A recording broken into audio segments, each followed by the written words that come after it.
Что? Где? Я в мире Майнкрафт?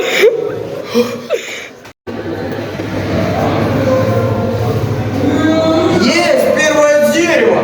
Сейчас открою инвентарь.